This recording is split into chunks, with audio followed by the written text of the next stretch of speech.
CaneRod likes for two. Full pipe love is the place for you if you like pipes and chatting, and especially if you being merry and is hotter than ginger. CaneRod. Well, we had to do that, didn't we? Hello, friends. Happy Friday. How is everyone doing this evening? It's great to be here, and great to see so many folks are joining us tonight and here already. I have my Friday 7 Alley filled but unlit with Haunted Bookshop, and that's because I've not had a pipe since the last time we talked. Well, actually, since the last time we got together here on Friday night. That pipe you saw me finish? Oh, that's not true. Yes, it is, because I didn't have one on Sunday, did I? Nope, that was the last pipe I had, was the second pipe on last Friday. And I went all 7 days until right now. I'm going to light this up now, and I'm looking forward to it. But I got to tell you, it wasn't a terrible experience. You're welcome, Tim. I knew you'd like it. So let me get this lit, and then we'll say hello and see who we got assembled here.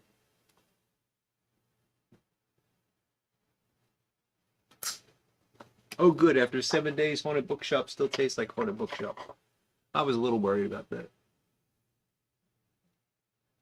So I already mentioned my buddy Tim Fournier checking in from the island. He's on island time. So good morning, Tim. And there's Patrick Grant, Bona Piper, Signalman Tony from Rhode Island, Michael Case. Michael Case says, nice sunny day. A giant Coke Zero. Cat is still nursing a hangover after a wild birthday party. Well, give my best to Scholastica, Michael. Flint Hill Briar, Patrick Grant, Big Dave, Lunch Money, Philip Squared from Werewolf, Pennsylvania. Hello, Philip. Smoking Said, good to see you, buddy. Cypress Piper, Stanley Smith. Poem, I might have gotten you twice, but you don't mind. Stoic. I gotta put on my glasses for that. I have trouble with some of the, like, telling S's from C's without my Stoic Dissension. Gotcha. Good to see you, buddy. Let's see. Tim smoking his I Hate Roger Godell and a Molina Calabash, if I remember from earlier, Tim. And it's aging well. Good to hear. Bad Company Piper UK's got some trout stream going. Very nice. Unshackled Spirit, just checking in for a minute to say, hey, well, hey to you, sir. Good to see you. Jeffrey Feinberg, I didn't want to forget you, sir. Thank you for reminding me. And there's John Amadon. I also saw Chris Weber earlier checking in from Iowa. So hello, Chris. And sorry if I'll catch you as you come along. In fact, I might even say hello to some of you twice. My memory's not what it used to be. So, you know, Christian, if he told me I was only allowed to smoke one cue, that would have been the same thing as no more smoking, wouldn't it? So I'll tell you what happened, and it's fascinating. I did stop smoking because I was concerned about the heart issue that I told you about last week, and I found out. Oh, let's see. I got the scan done, I believe it was on Friday, and I found out Monday the results of the scan. No, that's not right, because I knew Friday night, because I knew when I talked to you folks, but I didn't hear from my doctor until Monday. That's what it was. So I've, was interpreting them, and Michael Case pointed out to me on Sunday that I was self-diagnosing, and I was, but I also, you have to remember what the doctor said to me when he saw the EKG, which was, it looks like half your heart isn't getting oxygen. So, I got a pretty low bar here, and anyway, he calls me on, he didn't call me, the nurse called me on Monday, and this is what she said, and I'm quoting, the doctor looked at the results of your echocardiogram and found the results unremarkable. We'll proceed to monitor, and he'll see you in, a year. Now, I do see a cardiologist, and I will be seeing the cardiologist in September.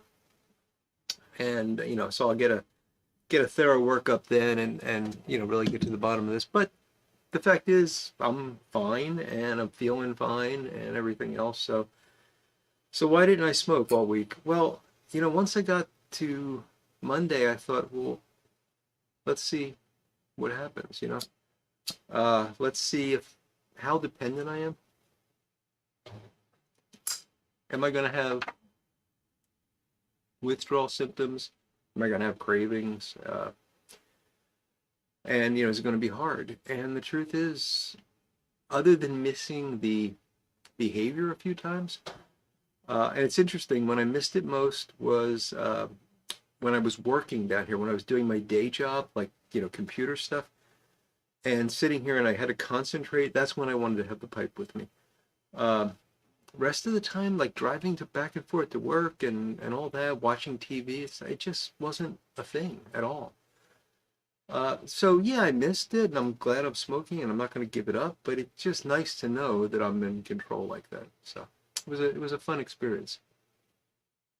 Tim, your memory isn't what it used to be either, huh? Well, it happens to the best of us. Obviously, if it's happening to you, right?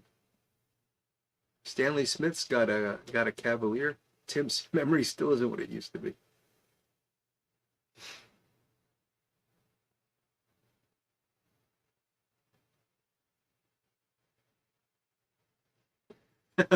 Big Dave thinks that Tim's skipping. Thank you, Gordy. Yeah. And by the way, I wanted to mention about the video I made on Sunday. I really wasn't expecting the really kind outpouring that I got from that, and I feel a little like I baited that, and I certainly didn't mean to.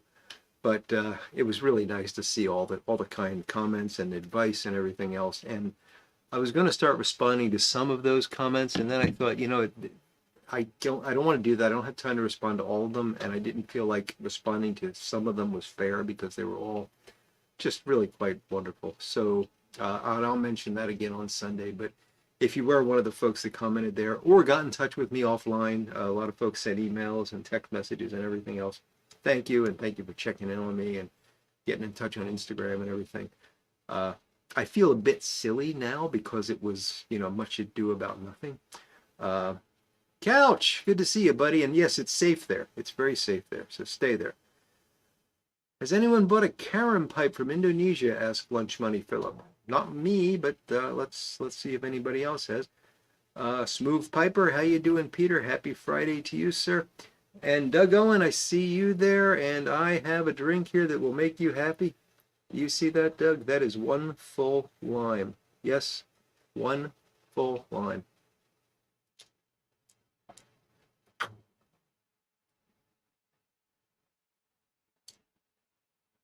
Oh, Peter's got Haunted Bookshop in his Friday, Sabanelli. Gary Edminster, hello to you, sir. Big Dave's urologist keeps looking, huh? That's funny, Dave. It's funny.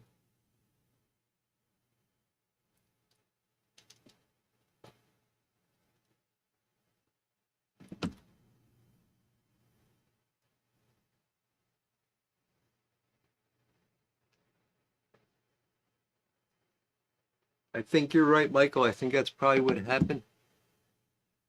Brian, the way you wrote that, it makes me think your first wife might have been a doctor. But anyway, go see a doctor, Brian. That's not good. You need to have an occasional checkup. Thank you, Paul. And Bad Company Piper UK, it tastes just fine. I wouldn't say it tastes better or worse, just fine.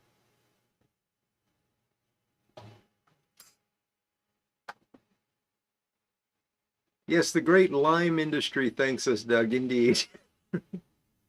And my taste buds thank you, because you can't put too, I shouldn't say this because I'm sure you can, but it doesn't seem you can put too much lime in a gin and tonic. And that's what that is, by the way, is a gin and tonic. So, speaking of people looking for cancer when they can't find it, oh, it's Gordon's, Doug. Yeah, it's Gordon. Or this happens to me every time. I'm pretty certain it's Gordon's. Nothing special. Oh, prostate biopsy is not going to be fun, Big Dave. Nothing fun about that. You know, I had a doctor once tell me that the PSA test was, um, you know, very prone to false positives, but at the same time, it catches things, and the problem is that it's a real annoyance to have to get the biopsy done. So I hope you take care of yourself, Dave. I'm just going to leave it at that. Well, if you feel fine, Brian, then God bless you, my friend.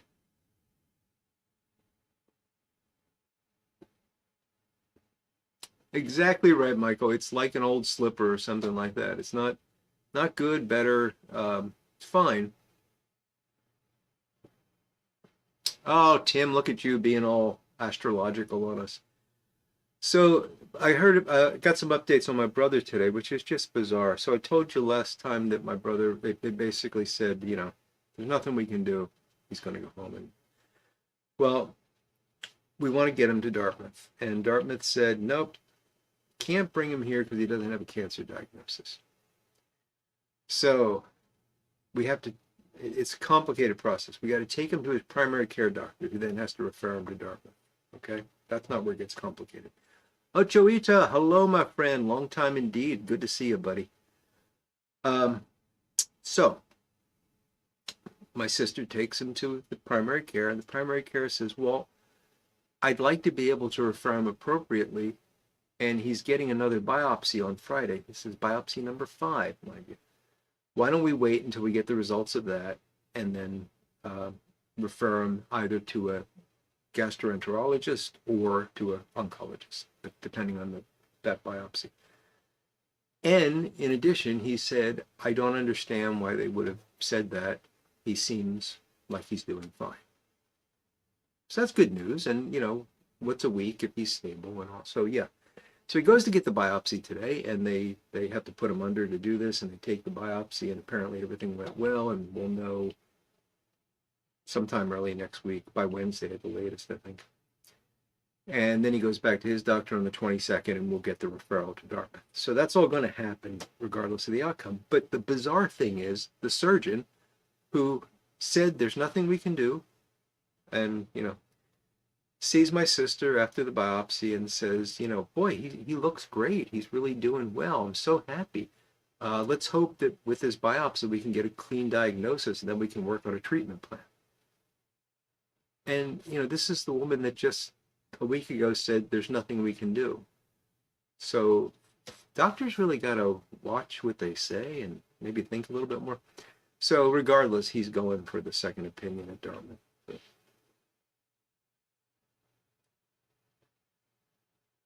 All good news, Stoic Dissension, indeed. And the gin and tonic is just wonderful.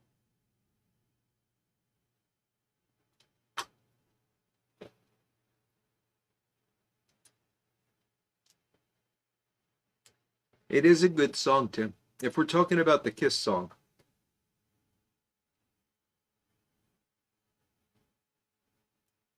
Pepe, 100 degrees in Montana. My goodness. Yeah, it's been hot everywhere.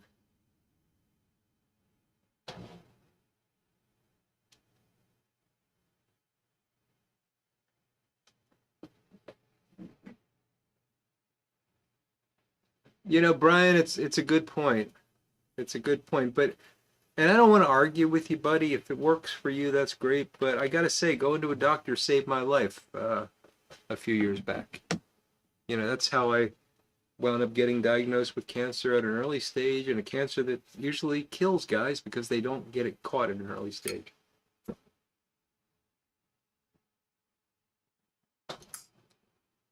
Tim, I only know one cold gin song, but you, of all people, would know more than one, so I just wanted to make sure we were on the same page.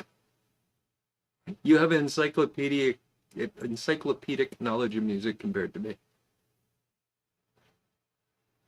You know why, Couch? All day I was thinking about wearing the Ilva shirt tonight, and she probably could sense that. And now she's gonna really flip out when she finds out I'm not wearing it.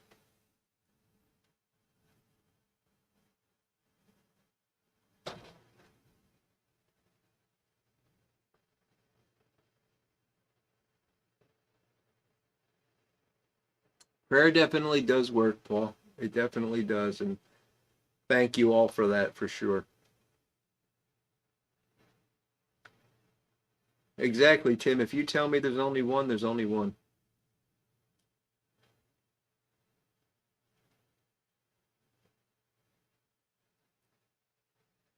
And smoking sage in South Africa of all places is cold. I mean, how could it be that the only cold one among us is in Africa?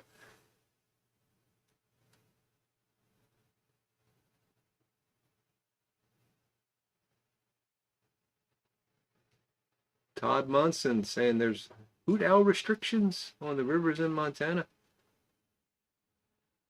I don't know what that means, Todd. You're not allowed to take your hoot owls out. I'm sorry, I'm ignorant. I do not know what that means. Grasshopper 673. Ciao to you, my friend.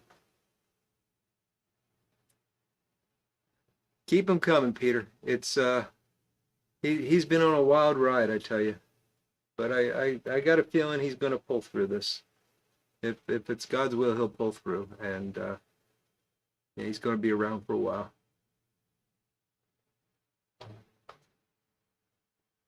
Oh, tell her not to do that, Couch. There's a problem with the Ilva shirt. I don't know if I should talk about this or not, but oh, Choita, sorry to hear that, buddy. Pneumonia on top of it, man. I hope you're feeling better now. So the problem is, since I got the Ilva shirt, which is it's a very nice, just so you guys know, Couch's dog Ilva is my god dog to I'm responsible for Ilva's spiritual upbringing. And to thank me for that, I got this beautiful white t-shirt with a big picture of Ilva on it, which I will wear some night. But the problem is I've gained a few pounds since I got the shirt, and it's a little snug, and I don't like wearing it in public. So I got it. And I'm trying to lose a few pounds. So once I get my weight back down to where it's supposed to be, the Ilva shirt will come out, I promise.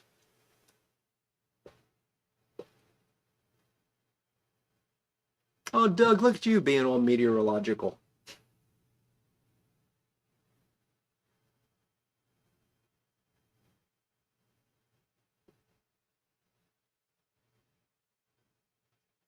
Heaven's on fire? I got a feeling I missed a song reference there, Tim. Did anybody get the song reference in my title card tonight?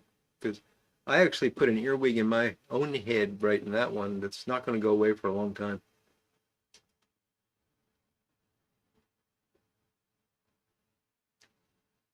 Couch, there's absolutely nothing wrong with the shirt. There's just a little bit too much of me to go into it right now.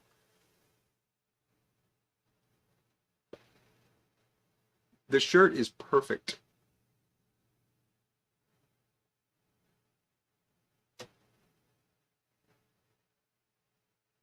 Bottom side of the flat earth.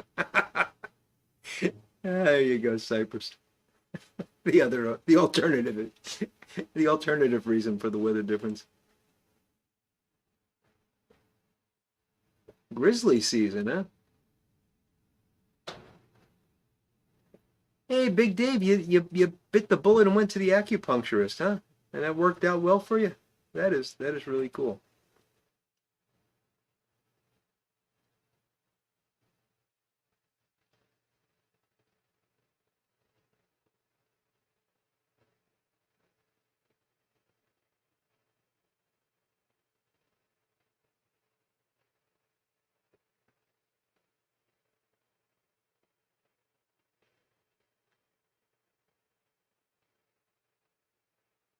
You know, it's funny, Bonapipers, he says weight easy come hard to lose. It is, but you know, I lost a lot of weight over the past couple of years, and it seems like the hardest weight to lose is that last 10 pounds. Um, it just, for some reason, my body wants to be 10 to 15 pounds more than I want it to be, and we're in a fight. And it's not like I'm going crazy. You know, I'm not like eating everything in sight or anything. It just I think it's more about activity than anything. The bears are after the picnic baskets, Tim.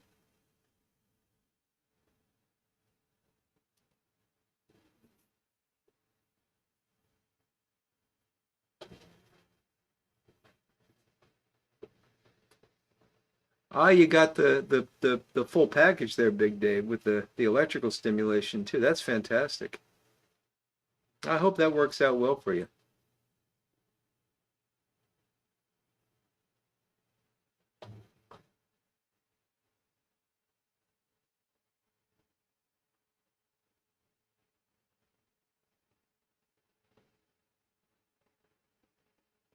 I did not know that, Pepe. So your mom's been a is she a fan of the show for 5 years? That's amazing. I find it so odd how people watch this like as a family thing, and I don't mean to sound big-headed about that, but it's just bizarre to me. You know, people say, "Oh, I put you on this on the TV, and my kids watch you."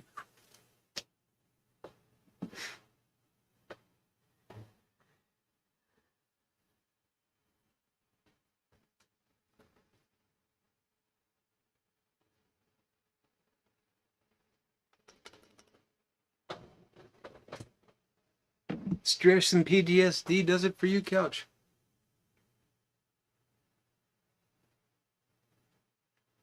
Ah, okay. So Hoodown means no fishing from 2 p.m. to midnight. Okay.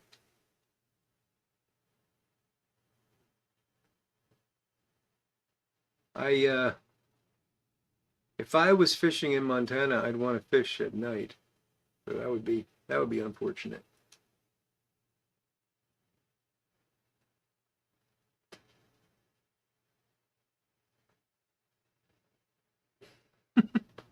Tim.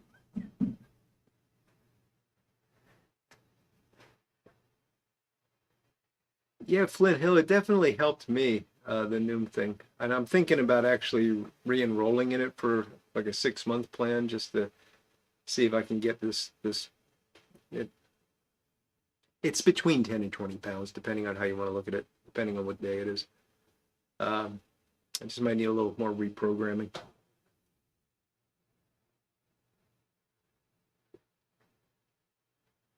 Oh, that's really cool, Tim. That's get the kids with the unused pipes. That is amazing.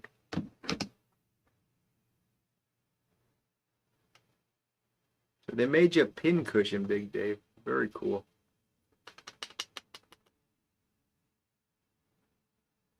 Oh, that's not healthy, Couch. You know that. I don't know why I'm saying it. Please don't do that.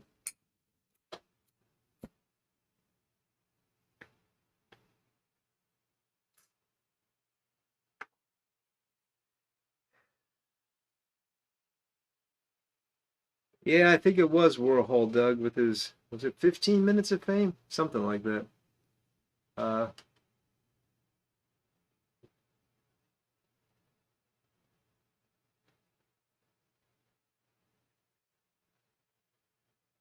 and you know, it's unfortunate that Andy Warhol was right about anything.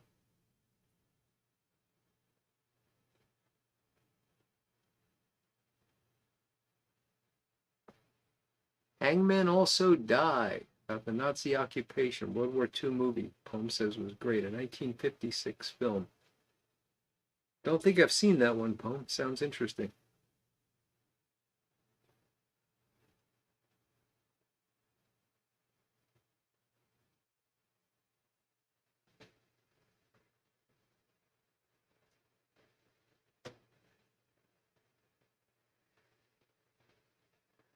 That's funny, Dave. I had the exact opposite thoughts because not because I was afraid of the needles, I just couldn't believe they could do anything. You know, I figured at least getting cracked might do something. Um, but I hear a lot of people say what you're saying, and if I ever have the need for it, I definitely would give it a try.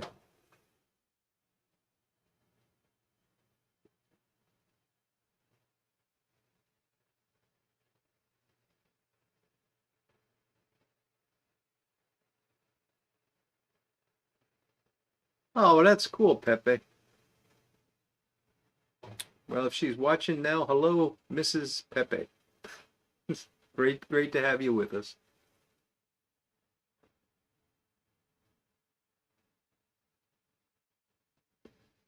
No, Pepe, I don't do the only thing live I do is right here, this Friday night show. I do usually do a Sunday chat, which is a recorded show.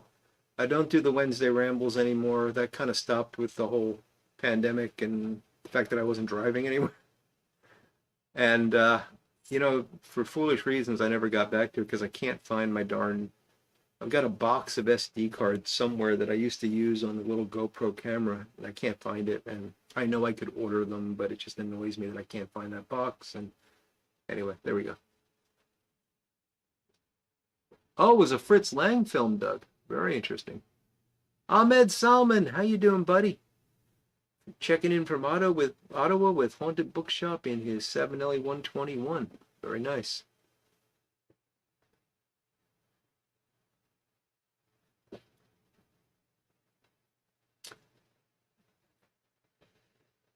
Poem, you're kidding, right? You know, Yule didn't spell his last name like that.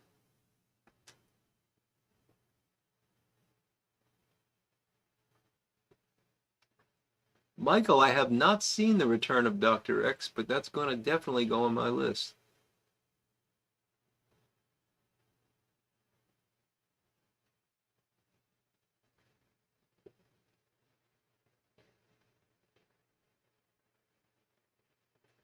Oh, white ash, that sounds delicious. And you're right, Big Dave, they have been doing it a long time.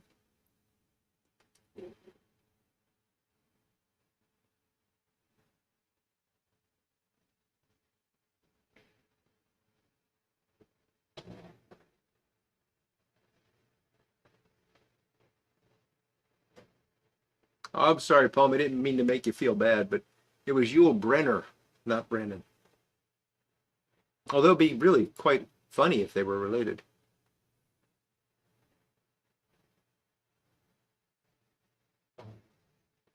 Wow, Choita, that's amazing. So he had needles prevented an operation and reduced the swelling from an ear infection. Amazing. Don't tempt me, White Ash.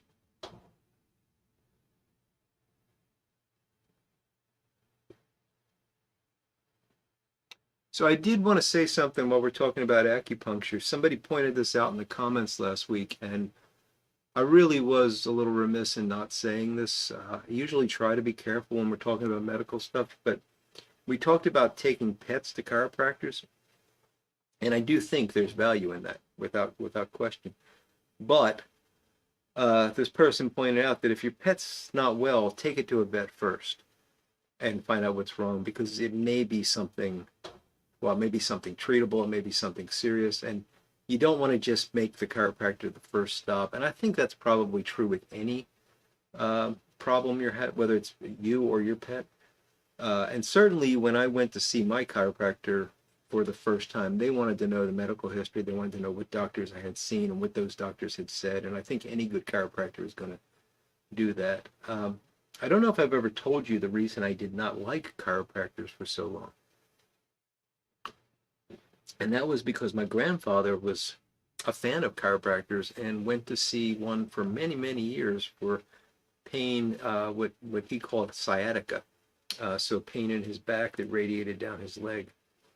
And they treated him for a long time. And it turned out that he actually had a tumor on his spine that ultimately was the thing that killed him. Now, I don't know if it would have been caught sooner if he went to a doctor, because who knows. But I've always associated those two things.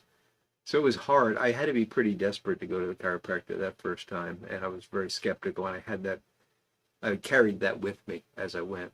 And you don't want to be in that situation. So there, soapbox put away. Yes, Tim was celebrating the birthday of the corncob pipe this week, which I didn't even know the corncob pipe had a birthday. But Tim educated me on that.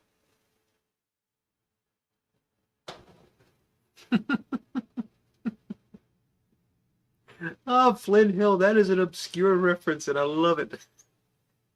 And man, that is a great song, too.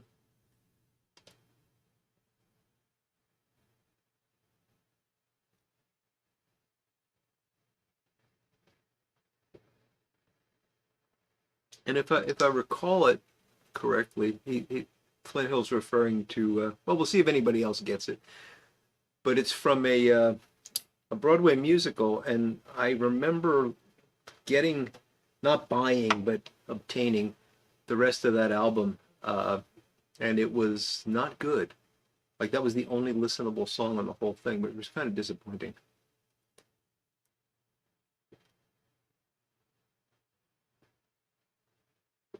You've got the sciatica problems, White Ash?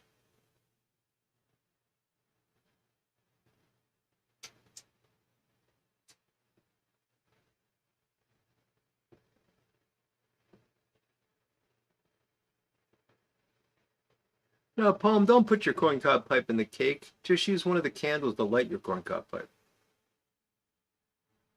Paragon Piper, how you doing, buddy? Yes, One Night in Bangkok indeed, Tim. Very good song.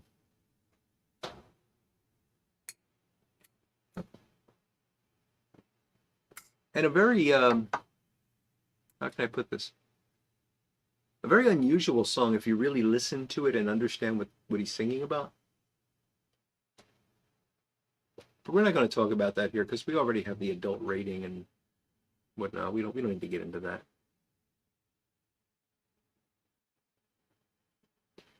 You know, Michael, I have for a very long time been going to osteopaths instead of MDs as a primary care. I don't actually seek them out. I just sort of lucked into that, and I got to tell you, I've gotten excellent care from osteopaths. And the doctor that diagnosed my cancer, that got me diagnosed at such an early stage and saved my life, he was an osteopath. And the day he retired was really a hard day for me because I kept joking that I was going to find out where he lived and go visit him and see if he would just see me on the side. You're especially Flint Hill. Very good.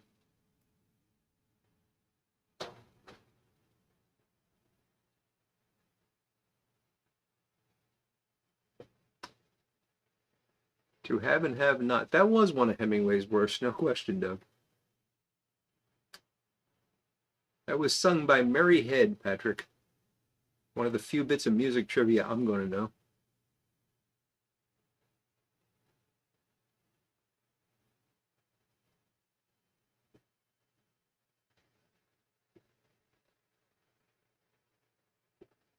It was written by the guys from ABBA. Really, Flint Hill? That's funny.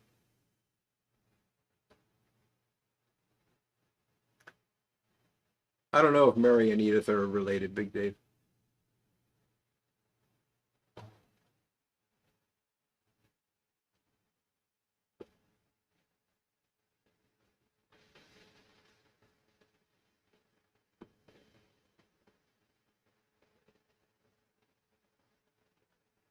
That's a good point, Tim. Just talking about Bangkok, Thailand might put me on a list, unless I say Bangkok, Thailand.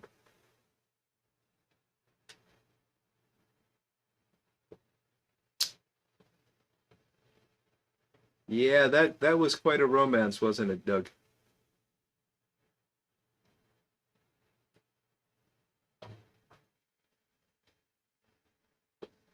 I have heard of mudlarking, Pepe, and it's amazing that that's a thing. I mean, you can just go along the Thames and find clay pipes like there's no tomorrow.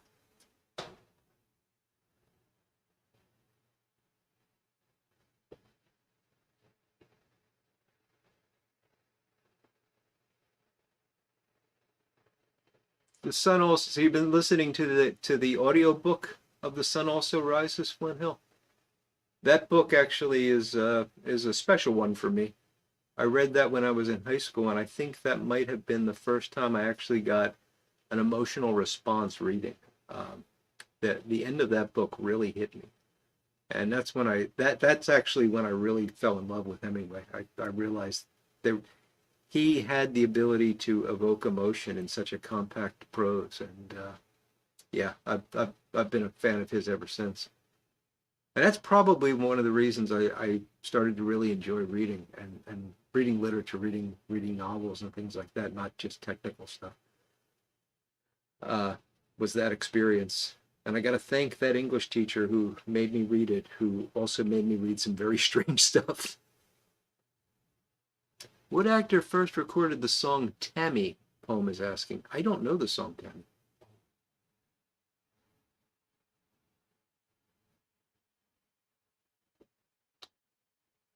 Ah, Lou Reed, Michael Case. Yes. Good song, though. I love his, oh, what is it? Sweet Jane. Sailor, hello. Good to see you, buddy.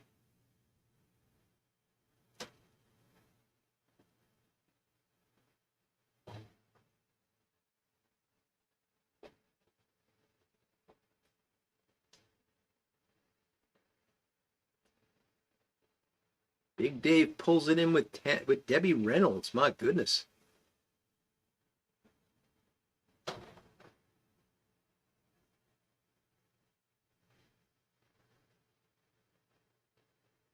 Flint Hill, I did not know that Hemingway was Catholic. I'm not surprised with the struggling part, but we all struggle.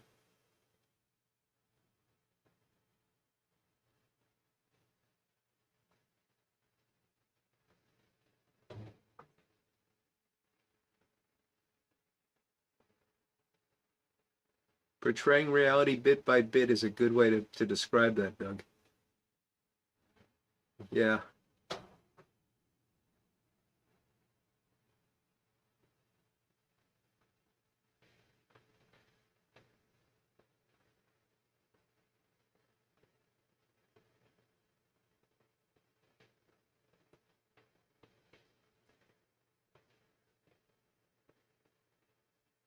Tim, I believe it. Mick Foley was a wrestler? Am I thinking of the right guy? And I believe it.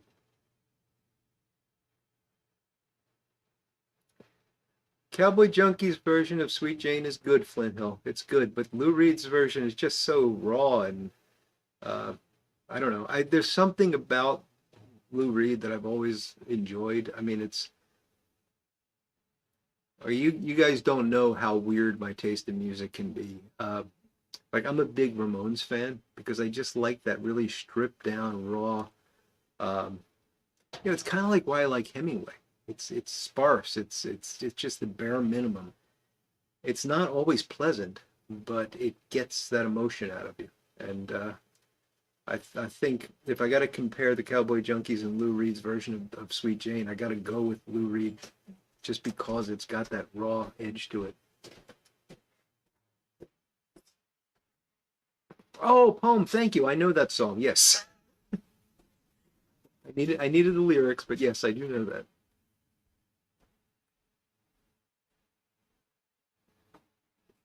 Lou Reed made an album with Metallica. I did not know that, Jeffrey.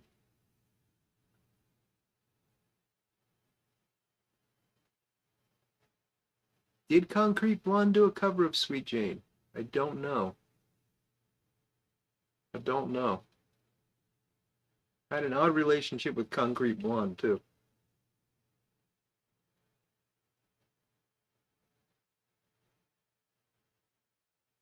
And Joey was in that category of song, but I really like their Bloodletting. I don't know why that has maybe it has been, but that song needs to be put into a vampire movie.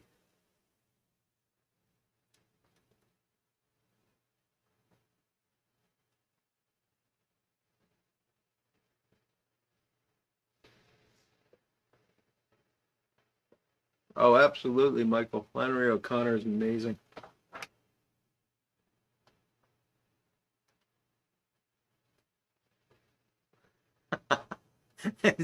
Big Dave, those are two.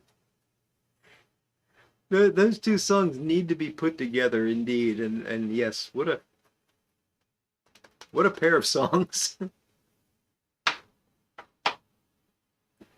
I do have eclectic taste in music, Bonapiper. I do, and most people would call it weird. And it's funny when I ask YouTube to just play music, not YouTube. Well, it is YouTube, but Google curates a list just because I'll say, play this song, play that song, and it remembers and kind of builds a list of what it thinks I would like, and it's all from YouTube Music. If I tell it to just play music, it's hilarious because it'll go from, Frank Sinatra to the Ramones. My wife just rolls her eyes and walks away.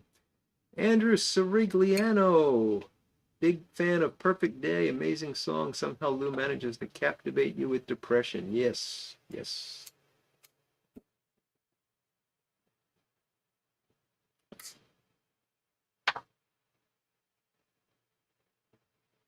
I was just listening to his, and this is one that Google just played because I had it playing music the other day. Hadn't heard this song in a long time, but Last Great American Whale by Lou Reed. Interesting song.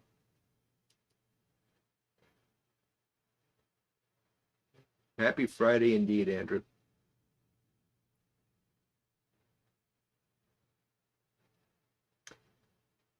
What is bardcore music, Brian? I don't know what that is. Sounds interesting.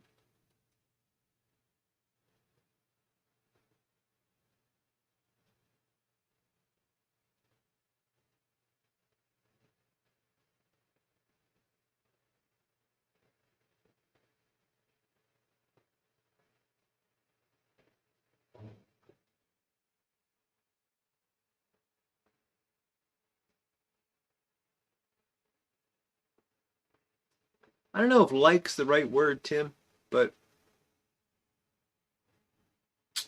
smoking my pipe, that was a good one, Gary. Ah, okay, okay. I have heard some of that, Brian.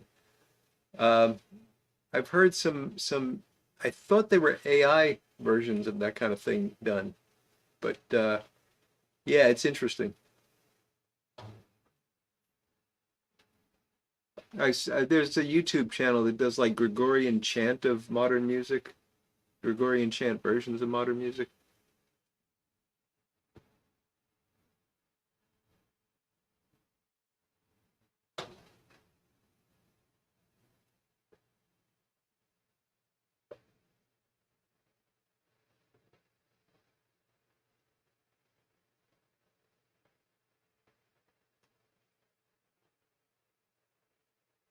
You talking about the latest release of Eight State, David? And a lot of folks have really enjoyed the previous incarnations of it. I've got a tin of the first one that I've never opened.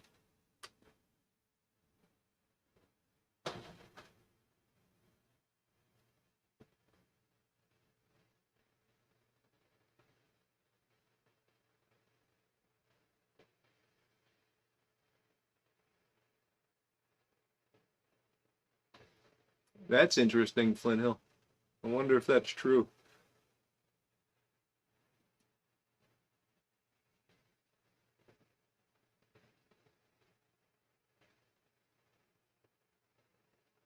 You reminded me of something, Flint Hill, with saying that everybody that bought the Velvet Underground album went on to start a famous band. Um, and I'm gonna sneeze. I'm gonna try not to, but I think I'm gonna sneeze. Uh, there was an interesting thing that came up with Roger Corman's passing a few weeks ago. Was it a few weeks ago? It might have been a month ago. I can't remember now, but Corman was, he's known for all of his schlocky B movies and all that, and uh, but he's really influential in the world of Hollywood, and he gave an astonishing number of people their start, and people that you just would never in a million years associate with Roger Corman. And I'm of course blanking on every single one of them right now. Uh, but like Ron Howard got his start with Roger Corman. Um, might have directed his first film in a Corman production. I can't remember. But there were so many of them, and it was just really amazing to see that just how his hand was on so much, and you just don't think of him that way.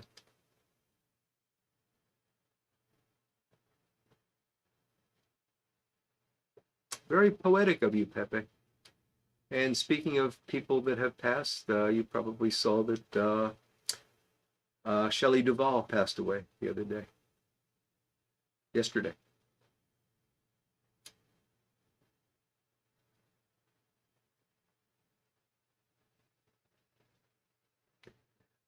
The Saint is home tonight, Michael, but she is back on the road tomorrow.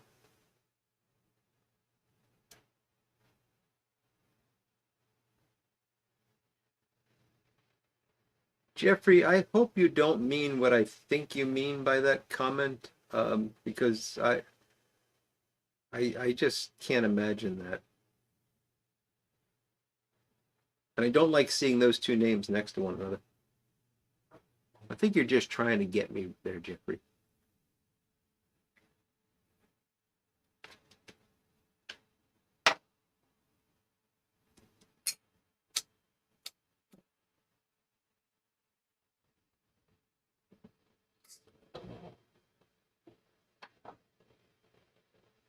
Peter Bogdanovich?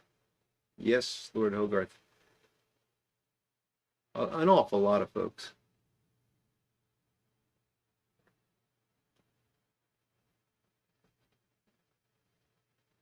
And if you're like me, if you like the sort of B-movie horror genre, my goodness, Roger Corman was one of the most important people in that genre.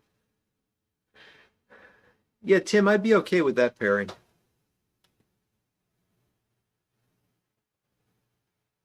Leave Raymond Burr out of this, Gary. He was a manly man.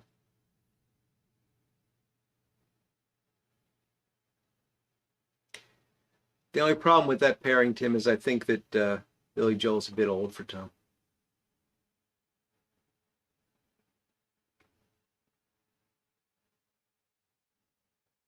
Don't know if I'm familiar with King Missile, Big Dave. Might know the song and not the group.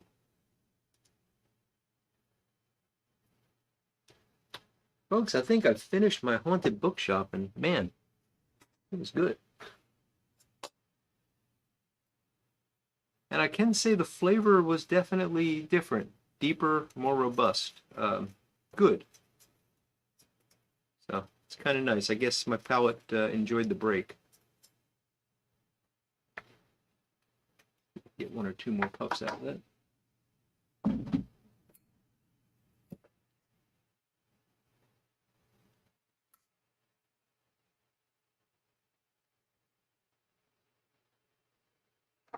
No, I won't. So the haunted bookshop is done.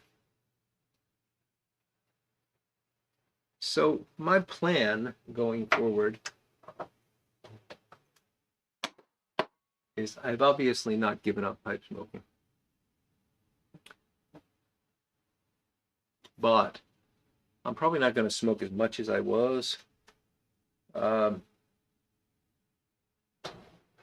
Not for any real health reasons as much as I just don't want to. I just don't want to.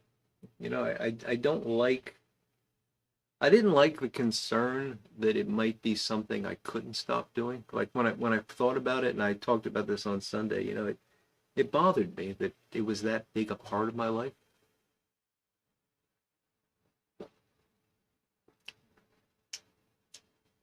Thank you, Michael. It's good to be back.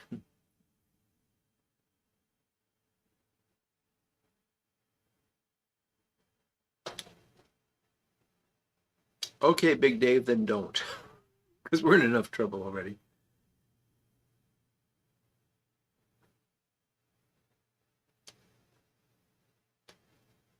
Doug, he had a crush on Della Street. Come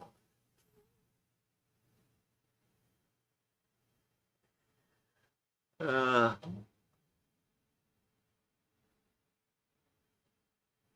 Mark Lobster. Oh, poem.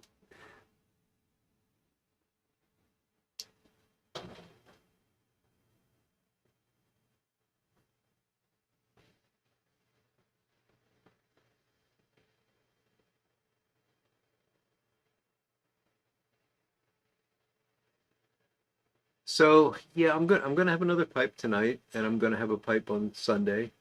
Um, I might I might do one a day, maybe something like that. I don't know. I'm just gonna see. I'm just not. I don't want it to become a habit. Like I would come down here to work on something, and the first thing I would do would to be to light a pipe. And frankly, I just wasn't enjoying it. It was just something I did. And there's nothing wrong with that, really. But at the same time, it's kind of wasteful, you know. And if I'm not enjoying it,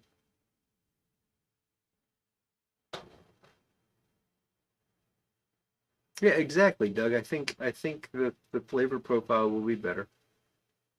And now this does lead to a bit of a problem for us in that we've got the tobacco of the month to deal with, which I have not had any of this since the first bowl I had the other night. I'm really looking forward to having another bowl tonight because it was fantastic.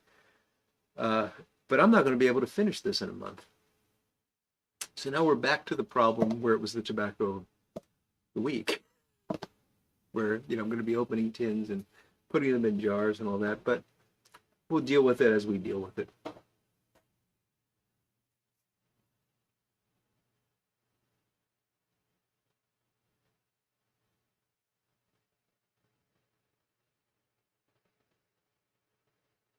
Yeah, Tim, if you want to get YouTube angry, you go right ahead. I'll definitely have the occasional cigar, David. And Big Dave wants me to fill the basement with copious amounts of thick white smoke. Is that the phrase, Big Dave? We will do that. Don't worry. Tobacco of the quarter. Nah, that's no fun, Michael. We got to keep it of the month. But I might start leaning more towards the jars, just because they can be jarred. They can just be sealed back up and put away. I would hate to want because I probably have. I don't know. I've got to have at least 100 tins, and I would hate to wind up with 100 more jars at the end of this. Of course, that would be 100 months from now.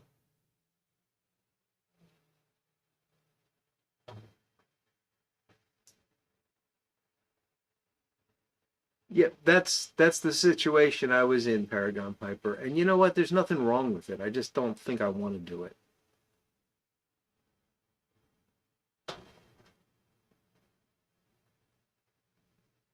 Pinch of the day.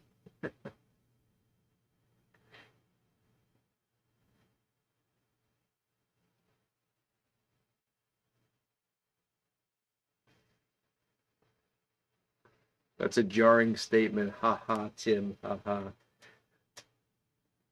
So let's get the Burley Flake #1 going here. Um, I got to be careful because that's mostly lime at this point. I don't think there's as much drink in there as it appears, so I might run out early if I'm not careful. I have my Tim West, which is a lovely pipe.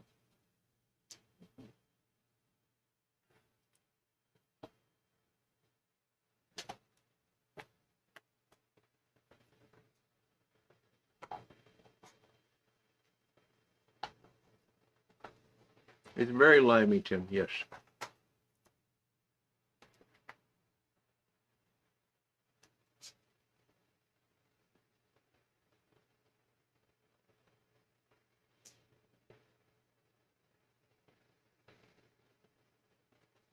So I'm just packing this the way I normally do flakes, which is I take the flake out and I just kind of ball it up and drop it in the bowl.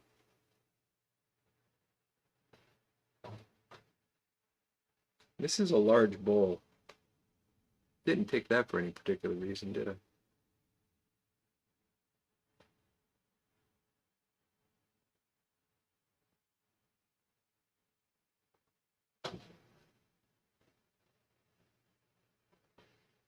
What's an Adam West pipe, Tim?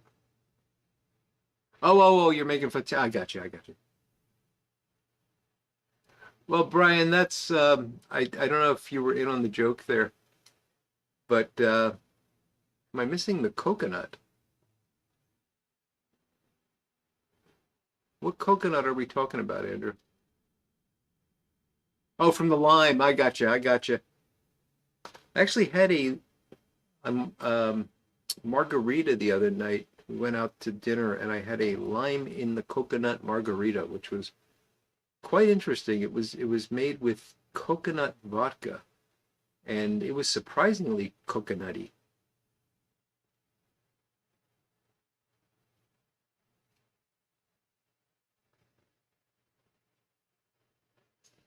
Pow wham blam. Thank you, man. Well done, Patrick. Well done. Uh, Pepe, that's kind of you. Oh, that is a coincidence, Ochoita. It's uh, it's a fantastic blend, but this one is special because it's from. I'll have to look at the date, but I think it's from 2016, 2017.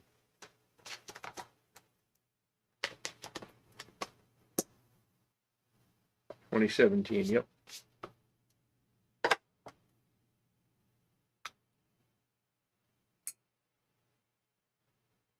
I was starting to say that I had been to a doctor who asked me if I would cut down, said, what are you smoking now? And the joke, and it's just a joke for me because when I went to my doctor, he said, what are you smoking? Are you smoking cigarettes? I said, no, I'm smoking pipes. And he said, well, what, like one pipe a day? And I'm thinking, well, I usually take one off the rack in the morning, and that's what I smoke all day. So yes, one pipe a day.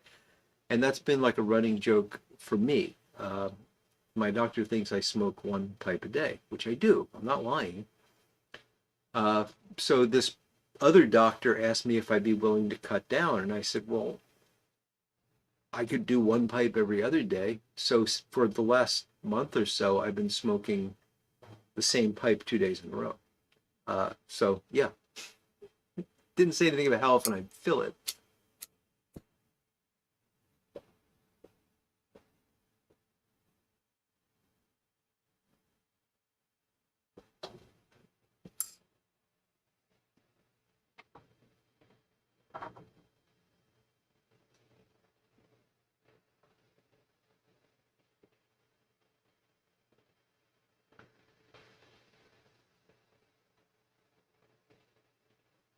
Lime juice into the coconut with fermentation. That sounds interesting, Doug.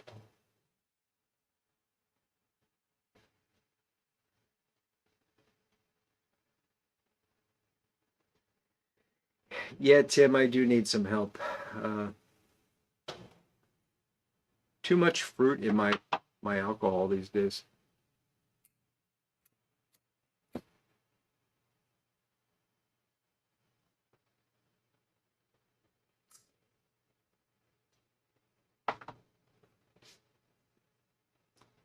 Now that I'm thinking of it, Tim, maybe it wasn't vodka. Maybe I just wasn't paying enough attention there because I was thinking martini when I said that, but whatever it was very heavily coconut flavored.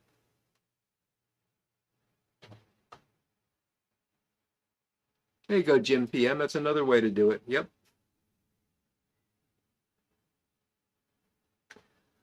I didn't have to cross my fingers, Michael. I never lied. He just didn't ask the right question.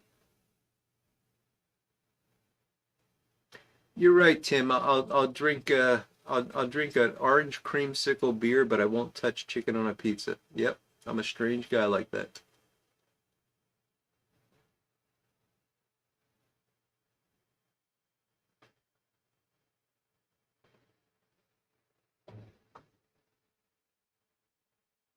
So are there flavored tequilas? I don't know tequila that well, but there must be.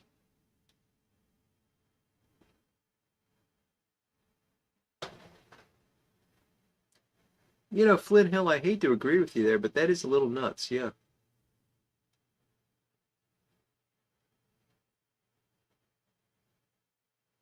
All right, Pepe, you take care and give our best to your mom there, and have a good one.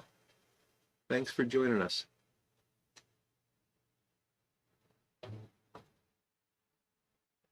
Big Country Briar, how's it going, Cole? The blend is Cornell and Deal Burley Flake #1 from 2017.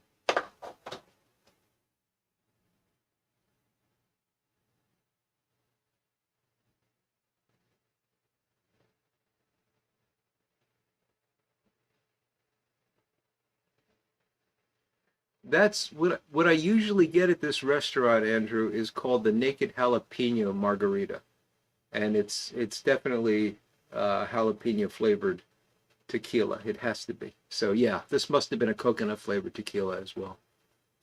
Uh, and by the way, they're always on the rocks, no frozen, and I do get the salt.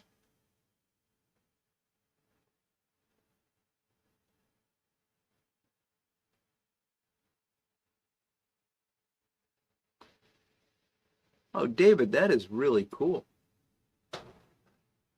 That is a really cool little piece of family history there.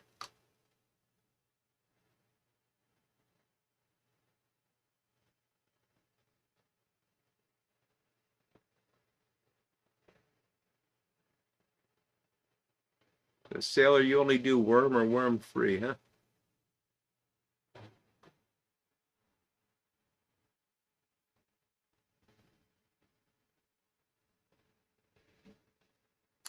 What I get on the burley flake? Well, this is definitely got a lot more mellow.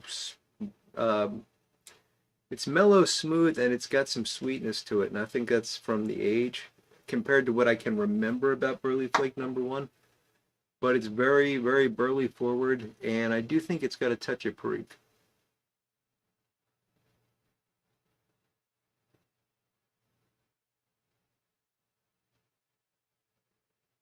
Piper said tequila does have that effect, yes.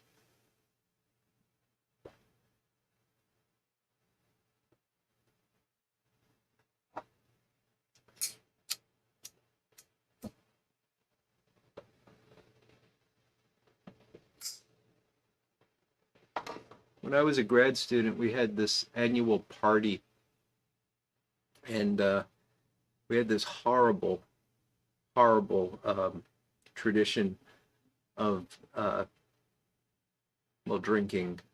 This is embarrassing. I shouldn't admit to this, but we would wind up mixing margarita.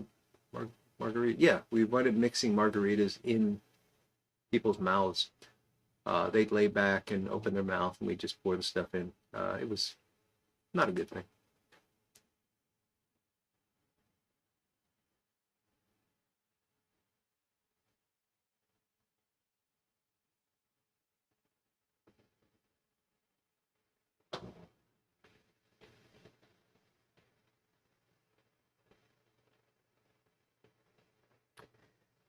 Big Dave, I've known quite a few people that got into the headbutting thing after drinking. That there must be some gene for that or something.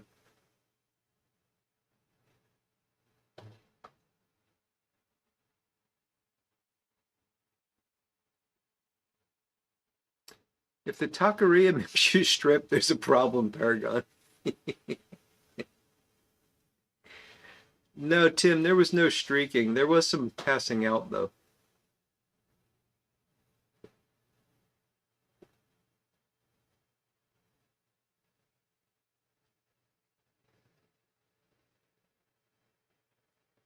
I'm not proud of that.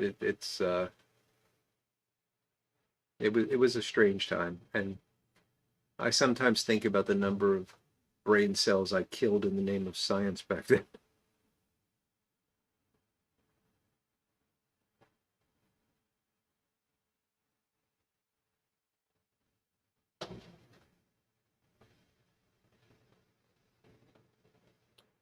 Is that so, Sailor? So that's where he was hiding.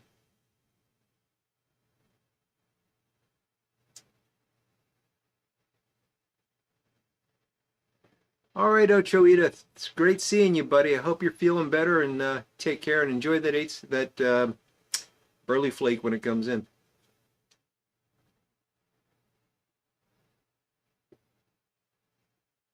No, there was none of that, Piper said. Um,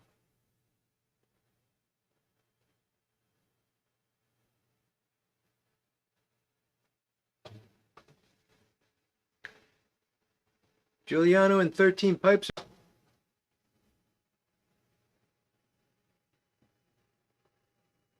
Wow, Flint Hill. That's an image I don't want to have in my head, but Although that sort of thing happens in Boulder all the time now.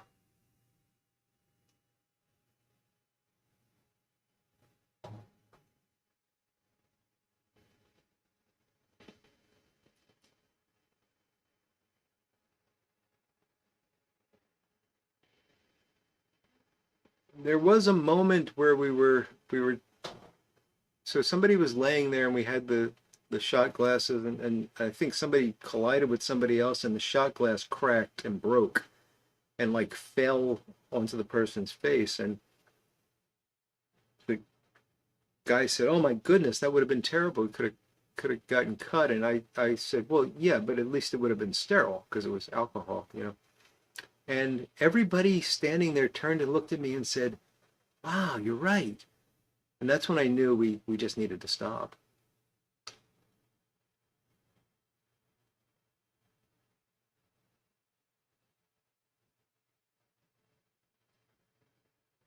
Well, Paragon, it wasn't really a germy kind of thing. They would just lay there and you'd pour the stuff and they'd shake their head and swallow. There was no there was no mixing of drinks or anything like with other people's drinks. It was actually kind of a relatively safe way to do it if you think about it. It was contactless.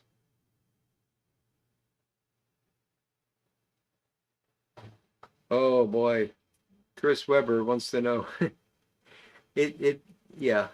Well, I've got all those tins for a couple of reasons. It takes a long time to do that, and it's a good question. How many are deep cellaring versus just one-offs? And for me, a lot of those are one-offs. Um,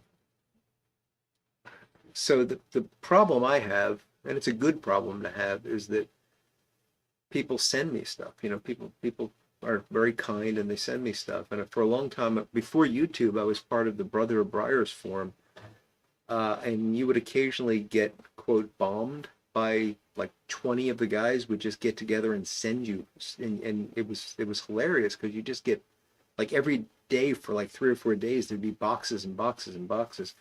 And we used to do this to people and make their wives think they were ordering it, and they would get into fights with their wives. It was hilarious. But yeah, so that's how I accumulated a lot of this stuff. It wasn't that I was buying it. Now, I did buy a fair amount too. For a while, if I was going to try a tobacco, I would always buy two tins, one to try and one to cellar. And then if there was something I was enjoying, it came on sale, I'd buy a bunch of it. So it. But I've been doing this for 30 some years.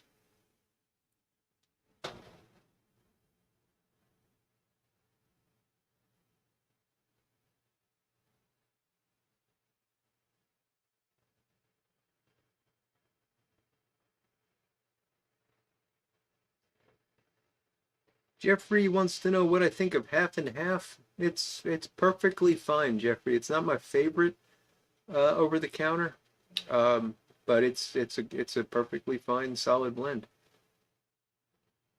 Much safer than a navel or body shot, Tim. Absolutely. No, there was no sharing involved, Paragon. Nope, nope. The Boulder Naked Pumpkin Run ended in 2008. Well, Flint Hill, I got to think that's a good thing. The Saint was around at that time, Michael, but we hadn't yet known one another, so she probably heard stories of me, but didn't fully know what she was getting into.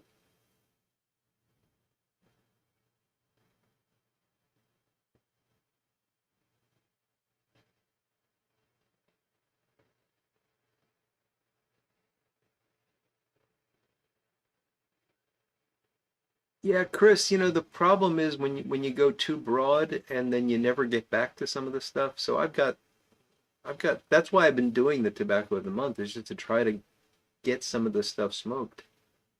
And I was thinking about it a lot this week. If I were to smoke one pipe a week, I would probably never need to buy tobacco again. Uh, and probably if I go to one pipe a day, I'm still going to be pretty well set. So, why continue to acquire it?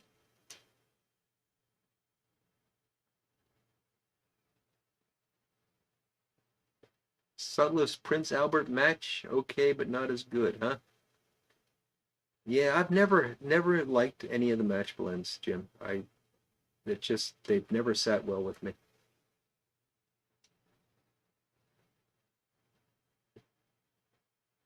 I'm glad to know they're aging well, Tim.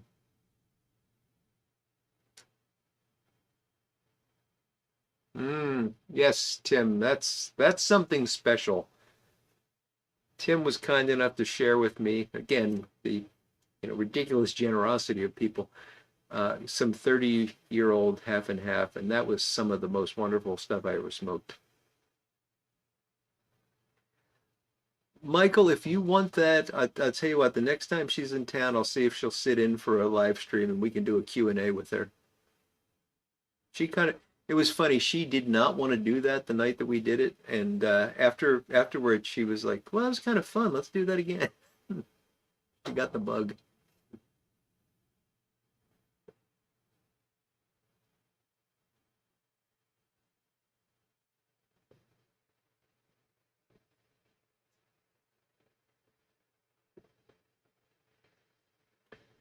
Russ's version of Bengal slices is very, very close to the original, Patrick.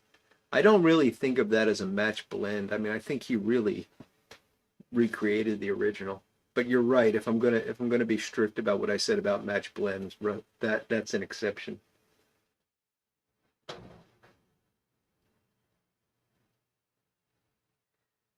That's a good thing too, Doug. Well, not when the time comes. I meant that you get to share things. So, I'll go through and try to find some rare stuff to take with me to Columbus next month. And, it's nice to be able to share that kind of stuff.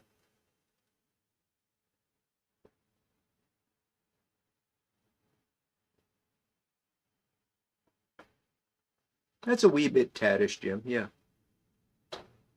I don't know how many containers I have. I don't really want to know. But I do know I've got probably close to 50 pounds of tobacco. And of that, about 15 are probably haunted bookshops.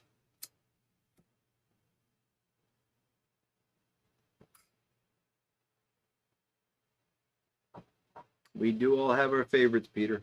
And I know you're a Granger man, absolutely. You're right, Michael. We almost had to use a hook. She caught the bug.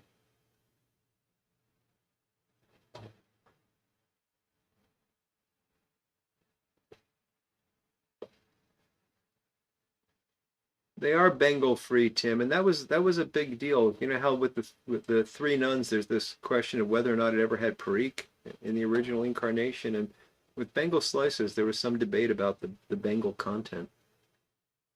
I just made that up. That's not true. Le Flume de Fleur de Lis. That's a great name. Does the Parikh have different notes from different companies? Yes. Um, there are a couple different Parikh producers, but they're all in the same region. And I think this has changed in recent years because some of them have shut down. But I think, and I could be way off on this, guys. Correct me if somebody knows better than I do. I think C&D uses the St. James Parish Parikh, which is a little bit more to the spicy side of things. Has a little bit more of those sort of plummy, pruny kind of notes to it. But they're all recognizable as Parikh.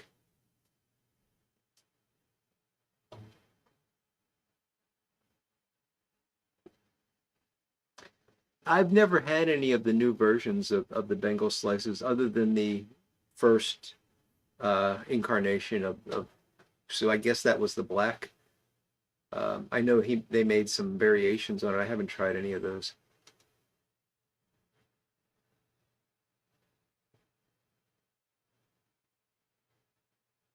Okay, Doug just cleared that up. So it's the anise infusion.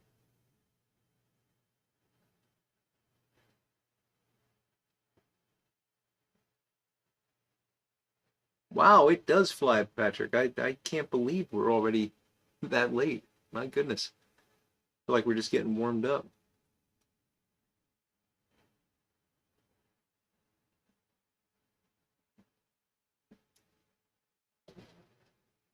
Doug, I agree with you on the three nuns. I mean, I've been through that myself, and I've seen some folks that really dug into it, and it got confusing because there was a period where they were using a Perique flavoring, which I think was why some of that stuff was confusing. But yeah, the original definitely did have Perique. I agree. Mike Ryan is the source for St. James. Yes, Patrick. Although I thought there was some talk of him retiring or selling or something.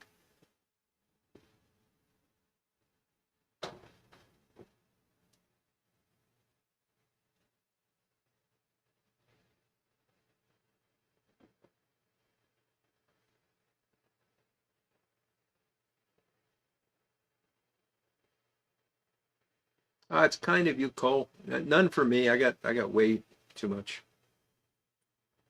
But yeah, if you see something interesting, maybe bring it along for tasting.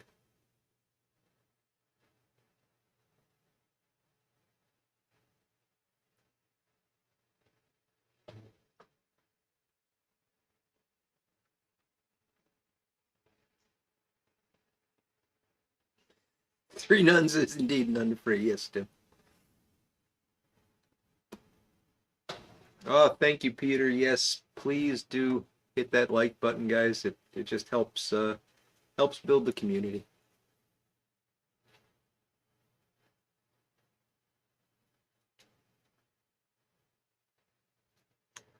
Oh, is that what happened, Patrick? Okay, so he sold Daughters and Ryan so that he could focus on the Perique. Okay. Well, good, because somebody's got to focus on the Perique.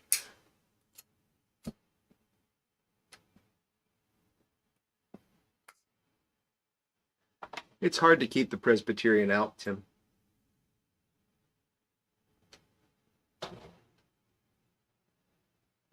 Couch is finally done with work. Fantastic, Couch. I hope you can relax a bit. Ah, University Flake. That'll relax you.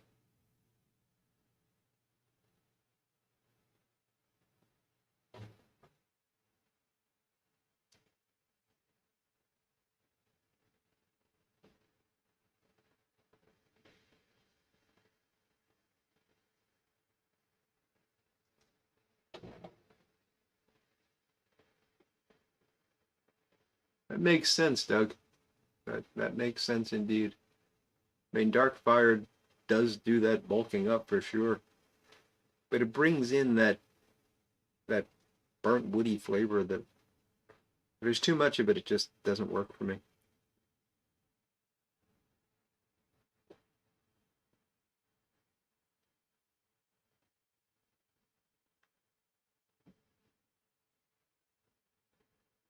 My understanding, Jim, is that C&D has an inside deal with many of the tobacco growers, and Jeremy Reeves spends a good amount of time actually going to the farms and sampling the leaf and stuff in order to choose what they're going to use.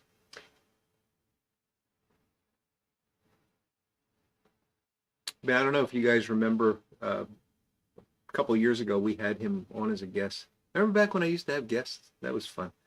Uh, and he was going to be here like one night, and he called me like the week before and said, "Sorry, but I got to go look at Perique. It's it's ready. I have to go look now." So we had to cancel that and schedule him for another month or something.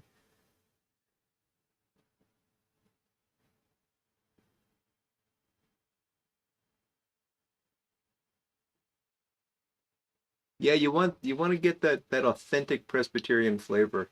La fume, le fume.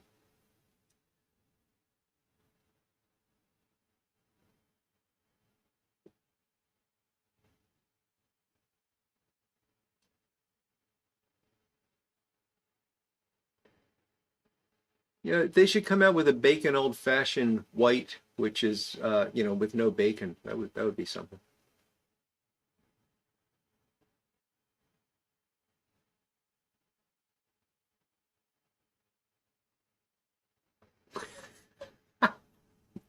Oh, Michael, that's funny. That's very funny.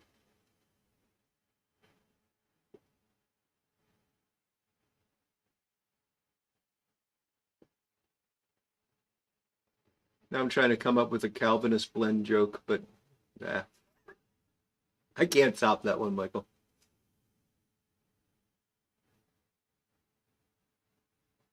Oh, Peter's moving on to some Granger and his Rattray Majesty Sandblast finish pipe. Very nice.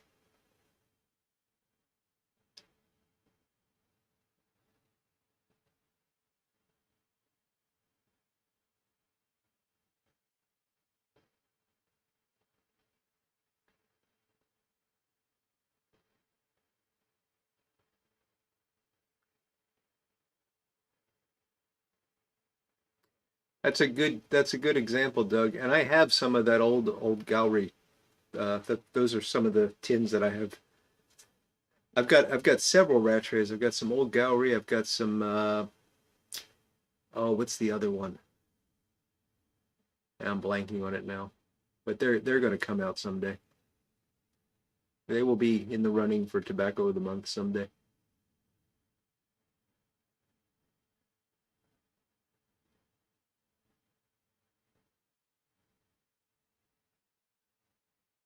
Oh no, Tim, no, not a footloose, no. Backcountry Pipe, how you doing, Mark? Good to see you, buddy.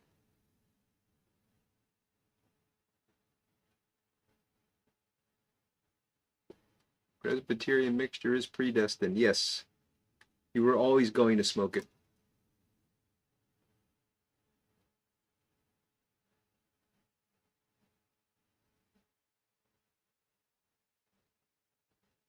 Bubble blend.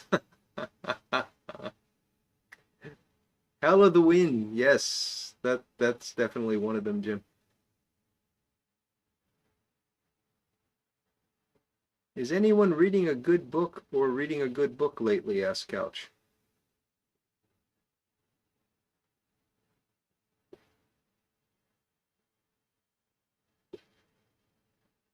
I just started reading a book that I think Doug Owen recommended, Nathaniel's Nutmeg, which is starting to look pretty good. I finished what was that book called? An Inordinate Fondness for Beetles, which was about the travels of Alfred Wallace. Really interesting book, and that was focused on that whole uh, Jakarta Spice Belt region. And when I talked about that, Doug recommended Nathaniel's Nutmeg. I've only just started it, but looking to be a pretty interesting book so far.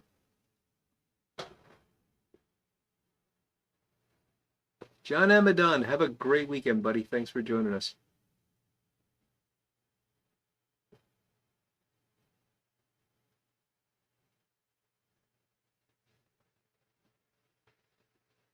Tulip flavored? Ugh.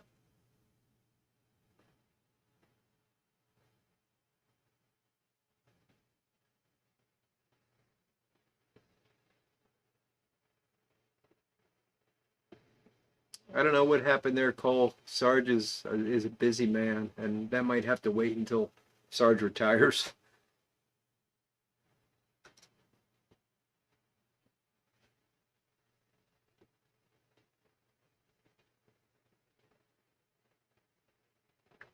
Geddy Lee's autobiography. That must be interesting, Patrick.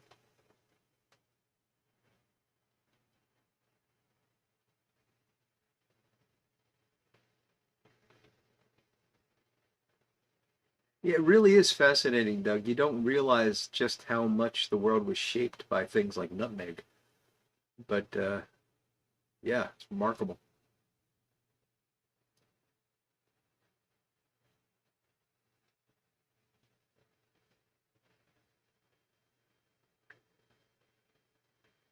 So this Burley Flake is wonderful stuff. Even better after having the layoff.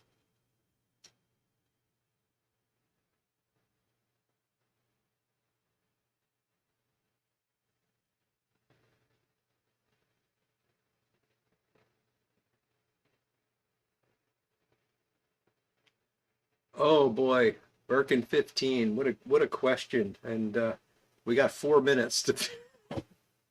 That's like I don't mind going a little bit longer, but he's asking my approach to dust management in the workshop. I don't have a very good one. So that filter back there is specifically for when I'm filing acrylic because I've developed an acrylic allergy. So if I'm making an acrylic stem, I turn that on. I have a dust collecting system. I use it on my belt sander, my lathe, when I'm sanding. Anytime I'm sanding, the dust collector is on. Uh, but there's a bigger problem here because this is an old house and it's a basement. There's just dust, there's house dust that accumulates. So I'm constantly having to keep that under control and clean it and stuff. And I don't have a good solution to that. It's just what happens. I do have a filter that I made out of an old box fan. I've thought about getting a couple of those hanging filters, but they're expensive to maintain, and I don't know that they're really going to do that much. But it's a great question, Birkin.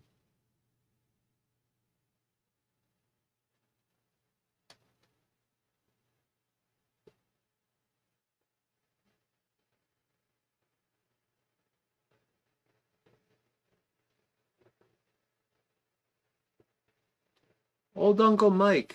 So you're asking about pipe mud and pipe mortar.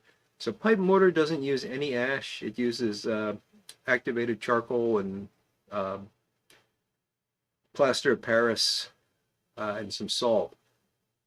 For pipe mud, if you want to do the ash version, people have said you can use pipe ash for that, but you have to sift it to get the chunks out. You want to find ash. So you could do that if you don't have cigar ash available.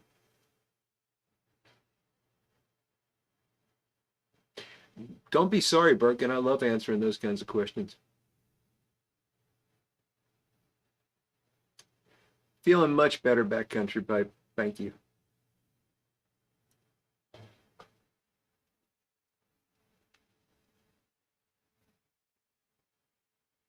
I have a good dog hair collector, Tim. It's called my sofa, uh, or me sometimes. Yeah, dogs are shedding right now, and it's just you just can't keep up with it. But it's worth it. I gotta brush them tomorrow, actually.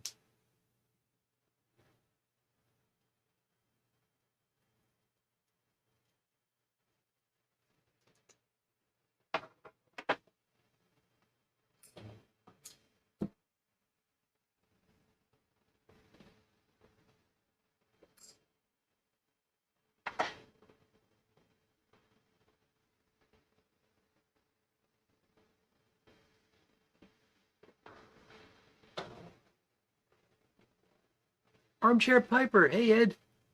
Great to see you, buddy. Glad you could make it in time.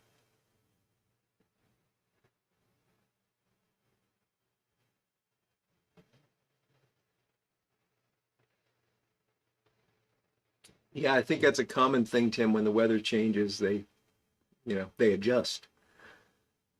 It is a dog hair magnet, indeed, Michael.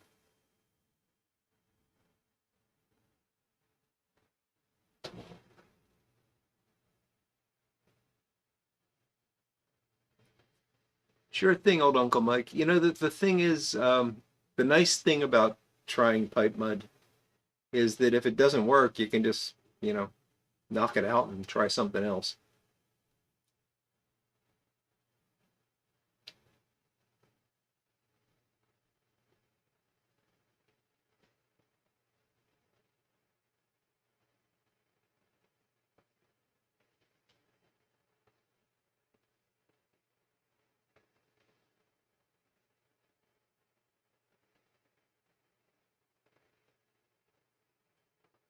All right, Sailor. Thanks for joining us, buddy. Have a great weekend.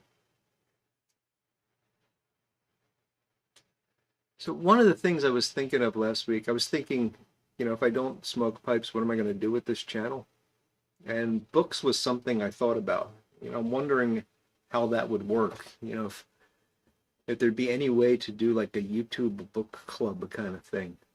Of course, it would be boring for people that weren't interested in that book, but I might keep giving that some thought. Wouldn't replace this or Sunday, but it would be an additional thing.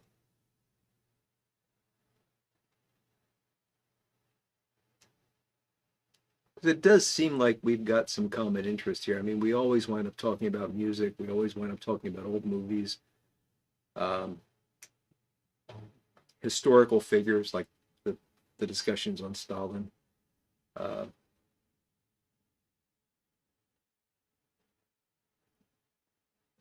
I read a really excellent book a few years back. It's an unusual book. I don't know if it would be everybody's cup of tea, as they say, but it was called the Lacuna, and the Lacuna was in a very odd way about the death of Trotsky and his relationship with Frida Kahlo. Was that her name? The Mexican artist. And what a interesting time in history, and the things that were going on there and all that. The book itself was very interesting because it was actually about a writer who wound up working for Trotsky. Unusual stuff.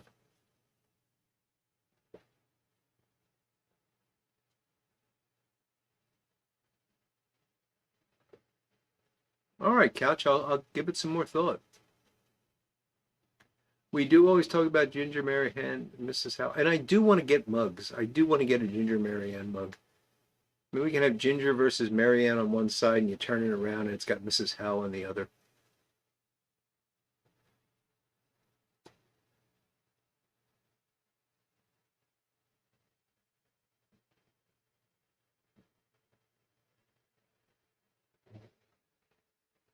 Absolutely, Piper on the 45. Thank you.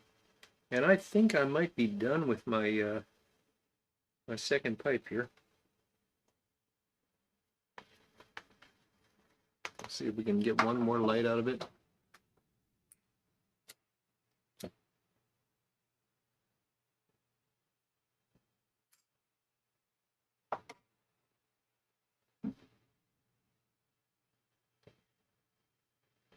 God awful beer will do that to you, Tim. The whole time I was reading that book, I had the Monty Python Trotsky sketch in the back of my mind.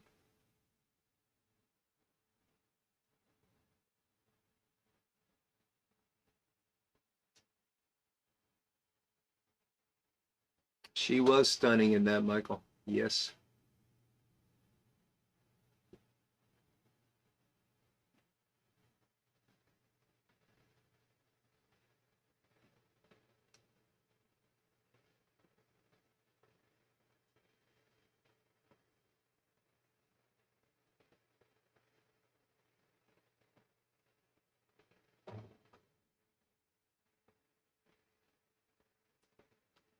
Well, folks, I do believe we're going to wrap this up. I've got to finish this, which is going to be a challenge because I don't want to just chug this because then I'll have limes all over my face and you'll laugh at me. So, not as much as you laughed at my orange creamsicle beer last week, though. But we will draw this to a close. So I want to thank you all for joining me tonight. It's great to be here. Oh, sorry, a little bit of lime went down the wrong way there. It's great to be here smoking a pipe with y'all. I didn't know if I'd be doing that, but I'm really glad that I am. And you guys came right back and made me feel great about being part of this group. So I really really appreciate that, and I love y'all. And look forward to seeing you next week. I'll be back on Sunday with something or the other. And we will almost certainly be back next Friday. I'm keeping the tentative thing up at the end screen there just because you never know with my brother, but things are looking good. So odds are I will see you next Friday. So you all take care and have a fantastic weekend. Great week ahead. And thanks again. Bye all.